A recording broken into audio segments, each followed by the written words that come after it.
سورۃ الاحزاب رکوع نمبر 1 کا سوال نمبر 9 پڑھ رہے ہیں۔ سوال نمبر 9 ہے، غزوہ احزاب میں اہل ایمان کو اللہ کی تائید و نصرت کیسے حاصل ہوئی؟ جواب، مسلمانوں کی ثابت قدمی اور نبی اکرم صلی اللہ علیہ وسلم کی اطاعت کے انعام کے طور پر، یعنی نبی صلی اللہ علیہ وسلم کی اطاعت جو مسلمانوں نے کی اور آپ صلی اللہ علیہ وسلم کی ثابت قدمی، مسلمانوں کی ثابت قدمی، اس پر جو اللہ رب العزت نے انعام عطا فرمایا وہ اس طور پر عطا فرمایا کہ اللہ تعالیٰ نے تیز آندھی اور نظر نہ آنے والے فرشتوں کا لشکر بھیج کر دشمنوں کی صف میں بھگدڑ مچا دی، جس پر ان کے خیمے اکھڑ گئے، جانور بھاگ گئے اور دشمن بھاگنے پر مجبور ہو گئے۔ یوں اہل ایمان کو اللہ تعالیٰ کی تائید و نصرت حاصل ہوئی۔ معلوم ہوا کہ مسلمانوں کی ثابت قدمی اور انہوں نے نبی صلی اللہ علیہ وسلم کی جو اطاعت اور فرما برداری کی اس پر اللہ رب العزت راضی ہوا، اور اللہ رب العزت نے تیز آندھی بھیج دی اور نظر نہ آنے والے فرشتے بھیج کر مسلمانوں کو بغیر کسی جنگ کے اللہ تعالیٰ نے فتح نصیب فرمائی اور دشمن پسپا ہو کر چل دیا اور بھاگ دیا۔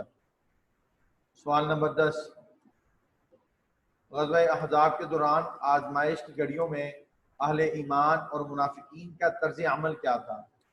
غزوہ احزاب کے دوران آزمائش کی گھڑیوں میں اہل ایمان اور منافقین کا طرز عمل کیا تھا؟ جی، جواب، اہل ایمان کا طرز عمل غزوہ احزاب کے دوران آزمائش کی گھڑیوں میں سچے مومنین کا ایمان ڈگمگانے کے بجائے اور بڑھ گیا، یعنی جو مومنین تھے جب ان پر آزمائش آئی، وہ انشاءاللہ ہم رکوع نمبر 2 کے اندر ہم وہ آیت کے ترجمے میں انشاءاللہ پڑھیں گے کہ بڑی سخت آزمائش آئی مومنین کے اوپر اور ان کے ایمان جو ہے مزید مضبوط ہو گئے اور ان کے قدم جو تھے مزید وہ ثابت ہو گئے اور جم کر وہ لڑے اللہ کی راہ میں، تو ان کا ایمان بجائے کم ہونے کے اور بڑھ گیا اور وہ اپنے مال و جان تک قربان کرنے کے لیے تیار ہو گئے، اور نبی صلی اللہ علیہ وسلم کی اطاعت و فرما برداری اور بے مثال استقامت کا اعلیٰ مظاہرہ انہوں نے کیا۔ یہ تھا اہل ایمان کا طرز عمل، یہ تھا اہل ایمان کا طرز عمل۔ منافقین کا طرز عمل، منافقین کا طرز عمل، منافقین اور جن کے دلوں میں مرض تھا وہ مسلمانوں کو تانے دینے لگے، مسلمانوں کو تانے دینے لگے اور طنزاً کہنے لگے کہ اللہ اور اس کے رسول نے تو ہم سے محض دھوکے کا وعدہ کیا تھا، کہ اللہ اور اس کے رسول نے ہم سے کون سا وعدہ کیا تھا؟ دھوکے کا وعدہ کیا تھا۔ اور منافقین کی ایک جماعت تو یہاں تک کہنے لگی، اے یثرب کے لوگوں، یثرب مدینہ المنورہ کا پرانا نام ہے، اے یثرب کے لوگوں، یہ تمہارے ٹھہرنے کی جگہ نہیں ہے، یہ تمہارے ٹھہرنے کی جگہ نہیں ہے، بلکہ نبی صلی اللہ علیہ وسلم کا ساتھ چھوڑو اور واپس لوٹ چلو۔ تو ایک طرز عمل منافقین کا تھا اور ایک طرز عمل اہل ایمان کا تھا۔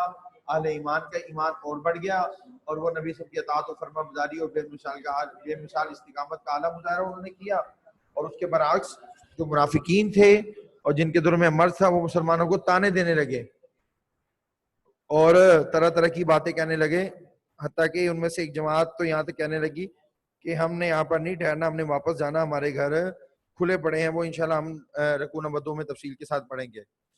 جی آگے ہے جی سوال نمبر 11،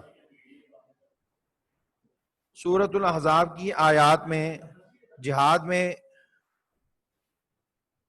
سورۃ الاحزاب کی آیات میں جہاد میں رکاوٹ ڈالنے والے المعوقین کے بارے میں کیا فرمایا گیا؟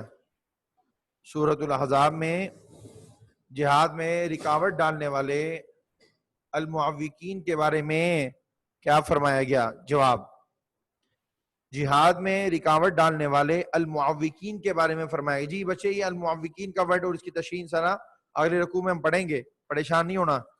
المعوقین کے بارے میں فرمایا گیا کہ اللہ تم میں سے ان لوگوں کو بھی جانتا ہے جو لوگوں کو منع کرتے ہیں، جو لوگوں کو منع کرتے ہیں۔ اللہ کے راستے سے اور اپنے بھائیوں سے کہتے ہیں کہ ہمارے پاس چلے آؤ، اور لڑائی میں نہیں آتے مگر بہت کم۔ یعنی منافقین میں سے کچھ لوگ ایسے تھے جو راستے میں کھڑے ہو جاتے تھے اور اپنے بھائیوں سے کہتے تھے کہ تم یہاں پر نہ جاؤ، بلکہ تمہارا یہاں پر نقصان ہے، تمہارے پاس لڑنے کے لیے پورا جو سا ہتھیار نہیں ہے، نہ تمہارے پاس کھانے کے لیے اتنا سامان ہے، اور نہ تمہاری تعداد، یعنی طرح طرح کے شبہات مسلمانوں کے دلوں میں پیدا کرتے تھے۔ یہ اس لیے کہ تمہارے بارے میں بخل کرتے ہیں، پھر جب ڈر کا وقت آئے تو پھر تم ان کو دیکھنا کہ تمہاری طرف ایسے دیکھ رہے ہوتے ہیں کہ ان کی آنکھیں اس طرح پھر رہی ہوتی ہیں جیسے کسی کو موت سے غشی آ رہی ہو۔ یعنی حالات یہ ہیں ان کے کہ وہ اللہ کے راستے میں جانے سے اور جہاد کرنے سے بخل کرتے ہیں، یعنی کنجوسی کرتے ہیں۔ یعنی جب جان دینے کی باری آتی ہے، مال لگانے کی باری آتی ہے، تو طرح طرح کے بہانے بنانا شروع کر دیتے ہیں۔ اور اس کا اللہ رب العزت نے انشاءاللہ ہم رکوع میں جا کر پڑھیں گے کہ اس کا اللہ رب العزت نے نقشہ اس طرح کھینچا ہے کہ جیسے کسی کی خوف سے آنکھیں نہیں پھر جاتی، یا جب موت انسان پر طاری ہوتی ہے اس وقت اس پر غشی آ رہی ہوتی ہے، وہ ہوش میں نہیں رہتا۔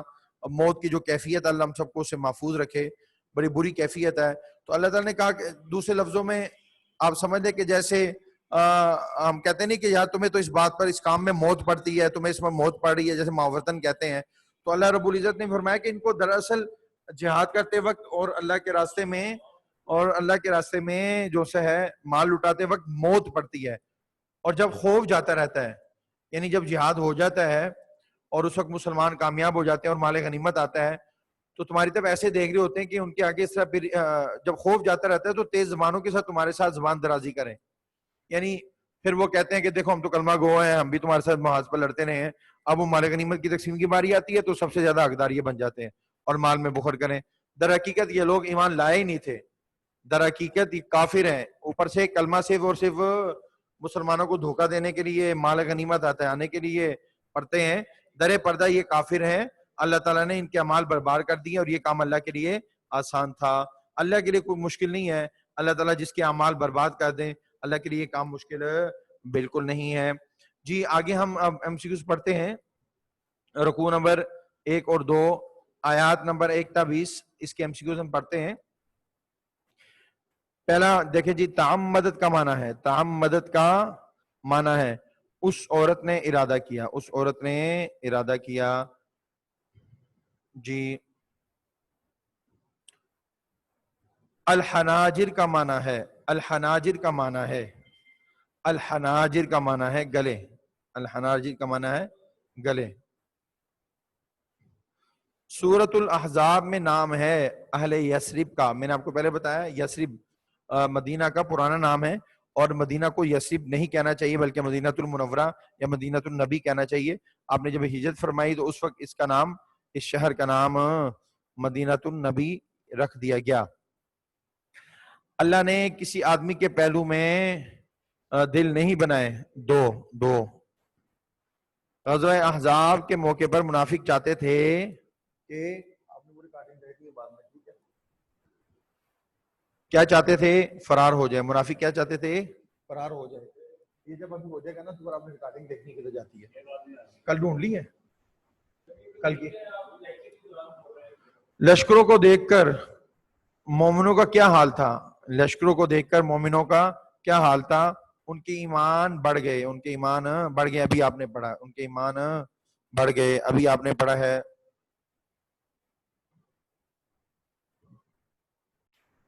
جی نمبر 6، لشکروں کو دیکھ کر مومنوں کا کیا حال تھا؟ ان کے ایمان اور بڑھ گئے، ان کے ایمان اور بڑھ گئے۔ نیکسٹ پہ چلتے ہیں۔ 7،